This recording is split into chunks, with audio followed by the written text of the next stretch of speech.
अगर बात करी जाए दुनिया की सबसे बड़ी नेमत की तो वो इस्लाम है, जिसके आखिरी नबी अरब में आए, जिन्होंने वहां पर रहने वाले अरबियों को जहालियत से निकाला और उन्हें इस्लाम की रोशनी में लाए।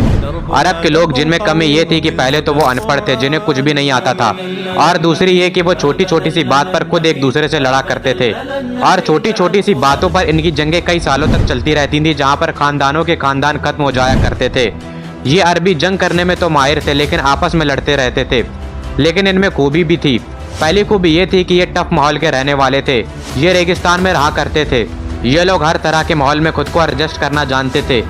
ये वो लोग थे जो हजारों मील का सफर सिर्फ ऊंट पर तय किया करते थे।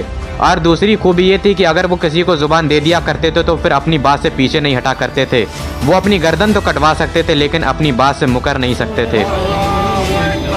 अल्लाह ने उनकी ये दो खूबियों को देखा, और फिर जिन अरबियों ने भी अल्लाह के रसूल को जुबान दी और जिसने भी दी वो फिर पीछे न हटा, ये आपस में लड़ते रहते थे, उस खामी को अल्लाह ने ऐसे दूर किया कि अल्लाह ने मोहम्मद सल्लल्लाहु अलैहि वसल्लम को एक लीडर बनाकर भेजा उनके बीच, जिन्होंने सारे अरब कबाइल को एक झंडे के नीचे इकट्ठा किया। और जहालत दूर करने के लिए अल्लाह ने उनकी ज़ुबान में उनको एक किताब दे दी, जिसके ज़रिए उन्हें इल्म हासिल हुआ, और ये जहालियत से वो लोग बाहर निकले और इल्म की दुनिया में आए। वो अरबी जो आपस में एक दूसरे से लड़ा करते थे, उन्होंने कभी सोचा भी नहीं होगा कि अगर वो एक हो जाएं तो वो दुनिया की सुपर पावर्स को शिकस्त दे सकते हैं, रोम और फारिस की सल्तनत। और सिर्फ महज 17 साल के अंदर इन दोनों सल्तनतों को तबाह करके रख दिया इन अरबियों ने। वो ताकतवर एम्पायर जो सदियों से कायम थे, जिन्हें शिकस्त देने वाला कोई न था। इन रेगिस्तान से निकलने वाले अरबियों ने उन्हें घुटनों पर लाकर खड़ा कर दिया था। लाखों की तादाद में रोमियों की फौजें थीं, जिनके पास बेहिसाब असला मौजूद था, और दूसरी तरफ ये अरबी जिनके पास सिर्फ असले के नाम पर उनकी तलवारें मौजूद थीं और सवारी के नाम पर सिर्फ उनके ऊंट और घोड़े मौजूद थे, और फारसी उनके पास बड़े बड़े हाथी मौजूद थे। इन अरबियों ने तो कभी अपनी ज़िंदगी में हाथियों को देखा भी नहीं था, लेकिन इन अरबियों के पास कलमे की ताकत थी। कलमा पढ़ने के बाद वो जिहाद करने के लिए चल दिया करते थे, और फिर पूरी दुनिया ने देखा कि कैसे उन्हीं के असले को छीन कर उन्हीं पर वार किया। और वो सारी ताकत जो उनके अंदर आई थी वो कुरान का करिश्मा था, जिसे पढ़कर वो जंग में कूद जाया करते थे, और मेरे नबी की टीचिंग्स थी, जिसे अरबी मरते दम तक ना भुला पाए। वो लोग कुरान को पढ़ा करते थे और ईमान को ताज़ा किया करते थे। आखिरकार अल्लाह ने कुरान में इतने दफ़ा जिहाद का जिक्र क्यों किया है? क्योंकि अल्लाह को ऐसी कौम उठानी थी जो तलवार के ज़ोर पर जुल्म और सितम का सामना करके उन्हें ख़त्म कर सके। जो लोग कहते हैं कि इस्लाम तलवार के ज़ोर पर फैला है, आखिरकार वो सल्तनतें जो अपनी आवाम पर जुल्म और सितम किया करती थीं और उनसे बेहिसाब टैक्स लिया करती थीं, ये वो रियासतें हैं जिन्हें इस्लाम के बहादुरों ने अपनी तलवार से ख़त्म किया।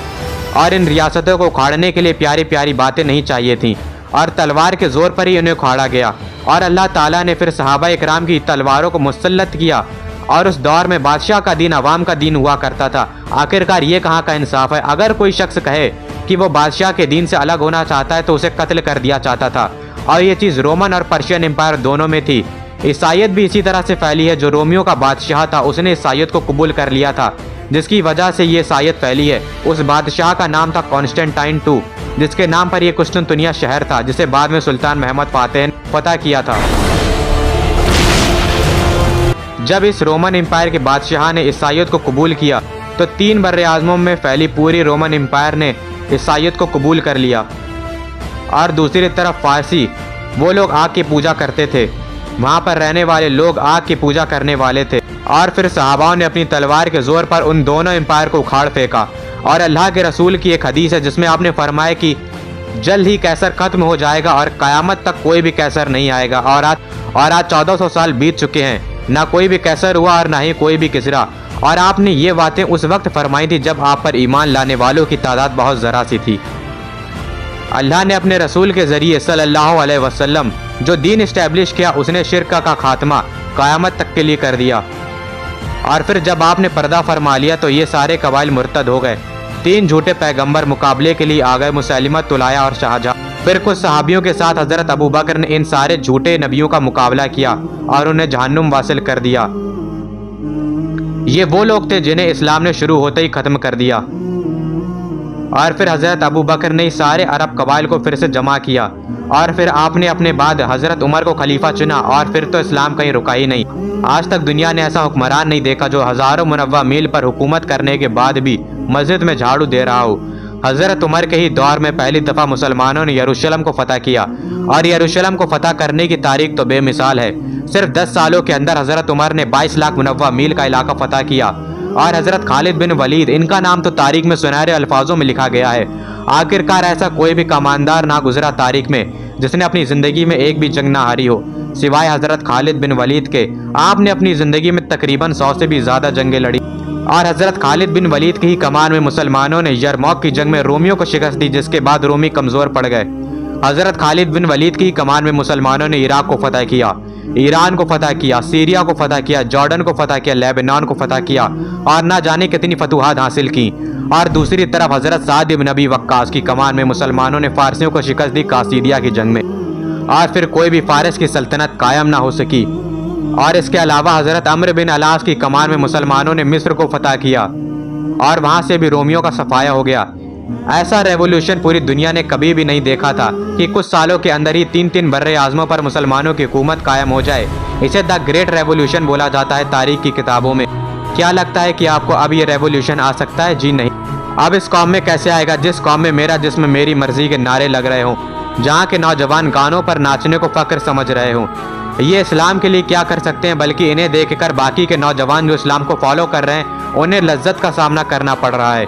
ये सऊदी अरब है जहाँ पर सहाबाओं ने अपनी फतह के झंडे गाड़े थे, आज वहाँ पर पार्टियाँ मनाई जा रही हैं। जिस इस्लाम ने फ्रीडम ऑफ एक्सप्रेशन दिया, जिस जमीन पर दिया, अगर आज वहाँ पर इसके खिलाफ कोई आवाज़ उठाता है तो उसे गिरफ्तार कर लिया जाता है। आजकल के मुस्लिम नौजवान लड़कियों को गंदी नज़रों से देखेंगे, जिना की तरफ बढ़ेंगे, गाली देने को फख्र समझेंगे, हराम रिश्ते को फख्र समझेंगे, रात भर दोस्तों के साथ अय्याशियाँ करेंगे और फिर फख्र से बताएंगे। अल्लाह के रसूल ने फरमाया था कि कुछ ऐसे भी लोग होंगे जो गुनाह तो करेंगे लेकिन उसकी तौबा करने के बजाय उसे फख्र से बताते हुए घूमेंगे। और ये मंजर आज आपकी आंखों के सामने है। क्या हम लोग आज ये रेवोल्यूशन ला सकते हैं? क्या आपको लगता है? बिल्कुल भी नहीं। खैर, अगर अपनी तारीख पर वापस आए तो हजरत उमर ने जिस फारस की सल्तनत को खत्म किया था, उस सल्तनत के एक गुलाम ने हजरत उमर पर उस हालत में हमला किया जब आप नमाज में थे। इसके बाद खिलाफत के तख्त को संभाला हजरत उस्मान ने और फिर हजरत उस्मान के बाद खलीफा चुना गया हजरत अली को और हजरत अली के बाद खलीफा चुना गया हजरत हसन को। लेकिन उस वक्त मुसलमानों के दरमियान सिविल वॉर चल रही थी और ज़्यादा खून ना बहे, इस वजह से हजरत हसन ने खिलाफत को हजरत मुआविया को दे दिया। हजरत हसन चाहते तो जंग करके भी खिलाफत को हासिल कर सकते थे, लेकिन उन्होंने ऐसा ना किया और मेरे नबी ने भी फरमाया था कि हसन मुसलमानों के दरमियान सुलह करवाएगा। और फिर इसके बाद जगा ली खिलाफत उमैया ने और फिर इसके बाद आई खिलाफत अब्बासिया, जिसकी दास्तान बेहद नायाब, जिसे the golden period of Islam के नाम से जाना जाता है।